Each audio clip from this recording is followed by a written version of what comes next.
Good morning बच्चों, प्यारे बच्चों। आज हम कक्षा 10वीं के बच्चों से खास करके बात करने के लिए उपस्थित हुआ हूँ, इसलिए कि जो बच्चे कक्षा 10वीं की बोर्ड परीक्षा में अपीयर हो रहे हैं वो अपनी योजनाओं का निर्माण किस तरीके से कर रहे हैं ये जानना जरूरी है। किसी भी कार्य को शुरू करने से पहले हमें खास करके पढ़ाई लिखाई के मामले में पाठ्यक्रम का हमें विस्तृत जानकारी होना चाहिए, क्योंकि पाठ्यक्रम को जानने के बाद हमें स्ट्रेटजी तय करनी है कि हम कैसे पाठ्यक्रम का अध्ययन करके अच्छा से अच्छा नंबर हासिल कर सकते हैं। तो सबसे पहले बच्चों हम ये जान लें कि कक्षा 10वीं में हमें 2 पुस्तकों का अध्ययन करना है। एक है कृतिका भाग 2 और दूसरा है क्षितिज भाग 2। इन पुस्तकों का अध्ययन हम ज़्यादातर साल भर पाठ्यक्रम के रूप में करते हैं। जब हम पुस्तकों को पढ़ें तो ज़्यादा इस बात की कोशिश करें कि पाठ को समझें और एक धारणा हमें पाठ के प्रति, हमारे मन में एक कंसेप्ट पैदा हो जो विषय बिंदु है उसके प्रति। भाषा हमेशा मौलिकता की तलाश करती है। हम किसी एक किताब को पढ़ करके, किसी एक गाइड को पढ़ करके अपनी धारणा उत्तर के प्रति नहीं बनाए। हमेशा भाषा में मौलिकता की तलाश की ज़रूरत होती है। इसलिए जब भी उत्तर लिखें आप तो अपनी सूझबूझ, किताबें सभी पढ़ें, जितने भी तरह की पुस्तकें, जितने भी तरह के गाइड आपको मिले आप पढ़ें ज़रूर, एक अपनी समझ पैदा करने के लिए। बच्चों, मार्क्स के वेटेज के बारे में मैं आपको बताना चाहता हूं कि ये 2 पुस्तकें जो है से मिला करके हमें 34 मार्क्स, 34 नंबर हमें इन 2 पुस्तकों से का नंबर, हमें 80 नंबर का जो हम लोग को पेपर देना है, ये हम लोग को पता होना चाहिए कि किस किस क्षेत्र से कहाँ से हमें कितने कितने नंबर अर्जित करने हैं। तो 34 नंबर हम लोग अर्जित करते हैं इन 2 पुस्तकों से। कैसे कैसे? तो पहले पुस्तकों की बात इसलिए करते हैं ताकि हम ज़्यादा समय पुस्तकें पढ़ने में लगाते हैं और इसके अलावा जो क्षेत्र है जहाँ से हमें और नंबर आएंगे उस पर हम समय कम देते हैं। इसलिए मैं पुस्तकों की बात आपसे करता हूँ कि इसके बाद भी आने वाले दूसरे विषयों, दूसरे जो क्षेत्र हैं उस क्षेत्र के पर भी आप अपना समय बराबर दीजिएगा। तो एक तो देखिए, पहला तो 10 नंबर का आपका अनसीन आता है, गद्यांश और पद्यांश। अपठित गद्यांश और अपठित पद्यांश 5-5 नंबर के आएंगे, जिसके उत्तर आपको लिखने रहेंगे। 10 नंबर उधर तो आपका पूरा हो गया अपठित से। लेकिन पाठ्य पुस्तक में भी पठित भी गद्यांश और पद्यांश आते हैं, जो 2-2 नंबर के 3 प्रश्न रहते हैं, यानी 6 नंबर का, 6 नंबर के गद्य खंड से और 6 नंबर के पद्य खंड से। और 2-2 नंबर के प्रश्न जो है विश्लेषण सूझबूझ पर लिखित रहता है। ये सभी जो विभाजन है आपको सीबीएसई के साइट पर दी गई है, आप उसे अच्छा से देख सकते हैं। मेरा काम सिर्फ आपका मार्गदर्शन करना है। तो 14 नंबर गद्य खंड से, 14 नंबर पद्य खंड से 28, और 6 नंबर का जो प्रश्न है, 6 नंबर के प्रश्न जो है आपके वो कृतिका, जो दूसरी सप्लीमेंट्री पुस्तक है, जो पूरक पुस्तक है, उस पुस्तक से आता है। अब हम इसलिए इस पर आप फोकस करना चाहते हैं कि हम ज़्यादातर समय किताबों को ही पढ़ते हैं। इसके अलावा हमें नंबर कहाँ से मिलेंगे? बच्चों, राइटिंग सेक्शन जो है वो राइटिंग सेक्शन से हमें 20 नंबर के प्रश्न का सामना करना पड़ता है। और 20 नंबर में देखिए, पहले तो जो पैटर्न था सीबीएसई का, पिछले साल तक जो परीक्षा हुई है उसमें 10 नंबर का निबंध रहता था, 5 नंबर का पत्र और 5 नंबर का विज्ञापन, जिसके बारे में हम अलग अलग वीडियो में अलग अलग टॉपिक पर हम कोशिश करेंगे कि आपका मार्गदर्शन कर सकें कि उसको बेहतर कैसे बनाया जा सकता है। अब इस साल थोड़ा सा मुझे जो सीबीएसई के साइड में देख रहा था उसमें थोड़ा सा मुझे बदलाव दिखाई दिया। विज्ञापन है आपका 5 नंबर का, 5 नंबर का पत्र भी है, जो औपचारिक और अनौपचारिक दोनों तरह का रहता है, ऑप्शनल, उसमें से आप जो भी चाहें कर सकते हैं।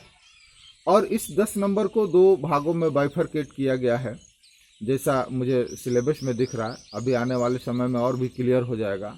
उसमें है संवाद लेखन 5 नंबर, और निबंध को अनुच्छेद में कन्वर्ट कर दिया है। तो अनुच्छेद और निबंध में क्या अंतर है वो हम लोग बताएंगे आपको। संवाद लेखन क्या है, इस पर आने वाले समय में हम बाद में चर्चा करेंगे, विस्तार से चर्चा करेंगे। सबसे पहले आप मार्क्स के जो वेटेज है उसके बारे में आप जान लीजिए। इसके अलावा बचा व्याकरण। व्याकरण के पोर्शन से आपको पता है व्याकरण के मात्र 4 टॉपिक पढ़ने हैं, और वो 4 टॉपिक है आपके 16 नंबर के। 4 नंबर का एक एक टॉपिक है। वाच्य, रचना के आधार पर वाक्य भेद, रस और पद परिचय, ये 4 टॉपिक मात्र है जो आपको 16 नंबर आपको दिलाएगा। अब आप चरणबद्ध तरीके से काम कीजिए। सभी जो मार्क्स का विवरण है 80 नंबर में जो भी आपके विभाजन है उसका मैं आपको विवरण प्रस्तुत कर दिया।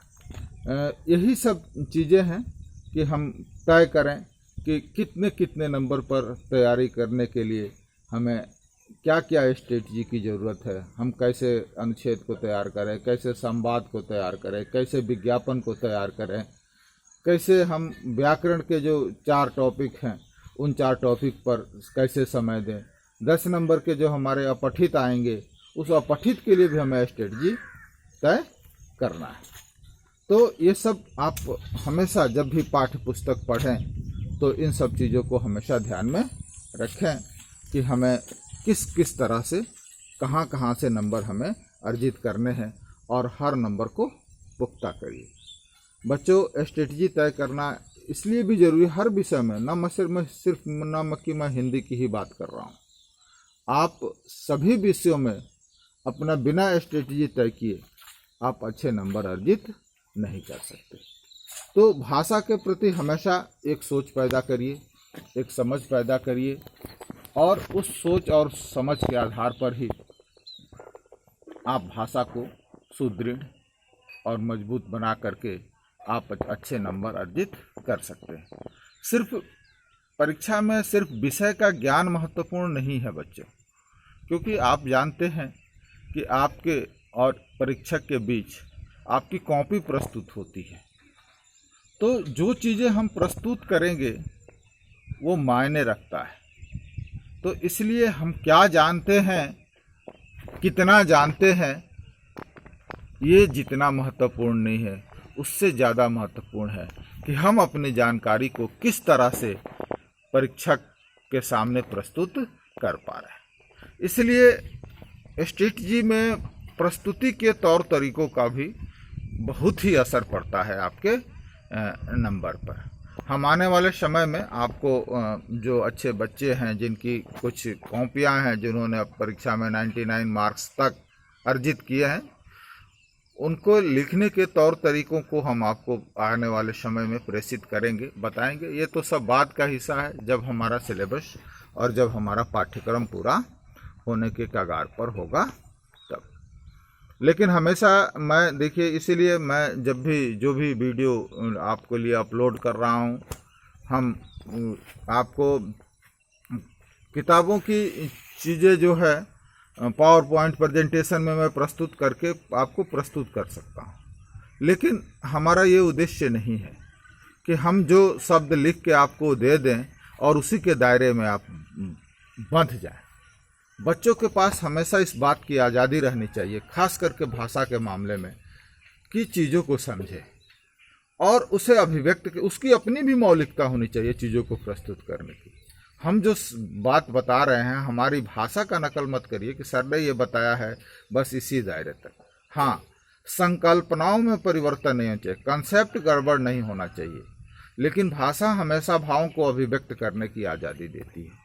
और जो शिक्षक भाषा का मूल्यांकन करता है वो हमेशा आपके कॉपी में उस मौलिकता की तलाश करता है, न कि ये तलाश करता है कि आपने किस अच्छे राइटर की, चाहे किस अच्छे वक्ता की लाइनें लेकर के उतार दिया है आपने। इसलिए एक ही प्रश्न के उत्तर को अलग अलग लोग अलग अलग तरीके से, अलग अलग शैली में तभी प्रस्तुत कर सकते हैं जब वो भाषा के प्रति एक समझ उनके अंदर पैदा हो। तो बच्चों, आप सभी लोगों से गुजारिश है कि कभी भी मैं भी बोलता हूँ, मेरी भी बातें सुनिए। मैं ज़्यादातर कोशिश करूँगा कि आपको बोल के चीज़ें आपके सामने प्रस्तुत करूँ, ताकि आपके मन में एक धारणा पैदा हो उस विषय के प्रति, जो विषय बिंदु है उस विश्लेषण के प्रति आपके मन में एक धारणा पैदा हो। आप उसका एनालिसिस कीजिए। आप अन्य जो पुस्तकें, सहायक पुस्तकें आपके पास है इससे संबंधित, विषय से संबंधित, उस विषय का भी आप अध्ययन कीजिए। और उस विषय का अध्ययन करने के बाद जो भी होमवर्क आप करिए, जो भी घर पर जो प्रैक्टिस करिए, जो भी अभ्यास वर्क करिए, उन किताबों को लेकर के मत करिए। किताब लेकर के बैठिए मत। किताब सिर्फ प्रश्न देखने के लिए लीजिए।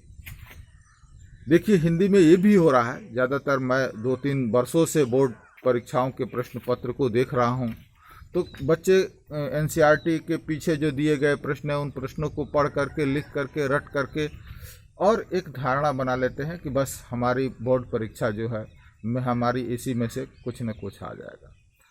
हमेशा समझ आधारित प्रश्न, कंसेप्ट बेस्ड प्रश्न ज़्यादातर रह रहे हैं। जो प्रश्न आपको पाठ पढ़ते समय नहीं मिलेंगे, जो प्रश्न आपको जो आप सैंपल पेपर जो हल करते हैं उसमें नहीं मिलेंगे, लेकिन अगर पाठ की समझ आपको है तो निश्चित रूप से आप उस प्रश्नों के उत्तर की प्रस्तुति बेहतर तरीके से कर पाते हैं। तो हमेशा जो परीक्षा का पैटर्न है उसमें समझ आधारित प्रश्नों की ज़्यादा गुंजाइश रहती है। इसलिए आप सभी लोगों से ज़रूर गुजारिश करूँगा कि प्रश्न उत्तर से अच्छा है पाठ को समझने का प्रयास कीजिए। इसीलिए मैंने अभी तो शुरू में मैंने काव्य खंड पर सूरदास के पद पर मैंने काम किया है। मैंने उसमें सिर्फ ये कोशिश की है कि बच्चे के अंदर उस पद के प्रति एक समझ पैदा हो जाए। उत्साह भी निराला का मैंने डाला है, अट नहीं रही है, ये भी मैंने डाला है। आप कोशिश करिए कि उस वीडियो को आप देखिए और एक समझ पैदा करिए। लेकिन फिर आपसे गुजारिश करूँगा कि आप होमवर्क लिखते समय उस विषयों को उतारिए मत। किसी की कॉपी लेकर के, किसी की गाइड लेकर के उन प्रश्नों को उतारिए मत। प्रश्नों को सॉल्व कीजिए, लेकिन अपनी चेतना एक भाषा के प्रति डेवलप कीजिए। यह आपको बहुत आगे ले जाएगा। भाषा आपके व्यक्तित्व के विकास में बहुत ही भाषा की महत्वपूर्ण भूमिका है। मुझे पता है कि आप में से ज़्यादातर लोगों का ख्वाब किसी का डॉक्टर बनना है, किसी का इंजीनियर बनना है, और हिंदी आपको डॉक्टर और इंजीनियर तो नहीं बनाएगा, लेकिन निश्चित रूप से आप यह भाषा जो है आपके व्यक्तित्व का ऐसा विकास करेगा कि आप जिस भी ओहदे पर पहुंचेंगे, जिस भी पद पर पहुंचेंगे, तो आपका व्यक्तित्व एक अलग दिखाई देगा। इसलिए भाषा के प्रति मैं आपसे गुजारिश करूंगा कि एक समझ पैदा करिए और जो भी पाठ है उस पाठों के प्रति एक समझ पैदा करके और एक अपनी मौलिकता की तलाश कीजिए। धन्यवाद। आज का वीडियो बस यही है। इसके बाद हम धीरे धीरे क्रमबद्ध तरीके से आपको अलग अलग बिंदुओं पर जब भी समय मिलेगा मैं आपका मार्गदर्शन करता रहूँगा। समय बहुत है हम लोगों के पास, और मैं कहूँगा कि सीबीएसई के साइट पे जा कर के और आप अपने पाठ्यक्रम का विवरण ज़रूर देख लें और स्ट्रेटजी ज़रूर तय कर लें कि मुझे कितने कितने नंबर के लिए कहाँ कहाँ से कैसे कैसे प्रयास करने हैं। एक एक नंबर को आप मजबूत करिए और बेहतर नंबर अर्जित कीजिए। धन्यवाद।